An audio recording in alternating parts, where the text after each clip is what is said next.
Hey, welcome back to the channel. Today we're over in Sherwood, Arkansas at the City Hall Park. It's a wonderful park with several amenities right across from the police station, and they have this wonderful Union Pacific caboose. It is fantastic. It's very reminiscent of the one over there at the Union Pacific entrance off Pine Street.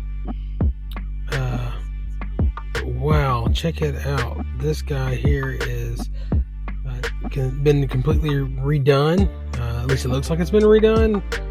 I mean, it's hard to believe that this would be the original colors and look just like this, in 2026. I mean, these were, last used in late 80s, early 90s. I'm not entirely sure what year this one is. It's got the classic gray, yellow, and red paint scheme.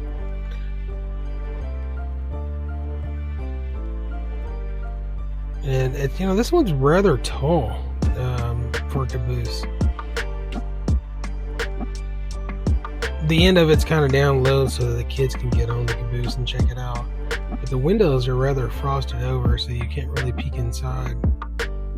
You can see the red and green lights over at the top for navigation. That is amazing. But this caboose appears to be intact and in excellent condition.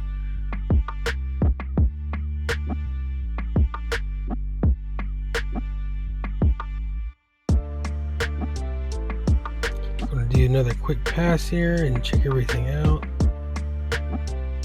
That was it, the crow's nest? Is that what that's called up there? If you know what that's called, that tall, high part of the caboose, let me know. And maybe crow's nest is the correct terminology for it. I've never thought to look it up. If you like this video, go ahead and hit that like and subscribe button so you can catch my future videos. I do plan on doing some rail fanning and planning on doing some more decoder installs and a few other projects. You never know what I might do on the Manship Railroad. Thanks for watching.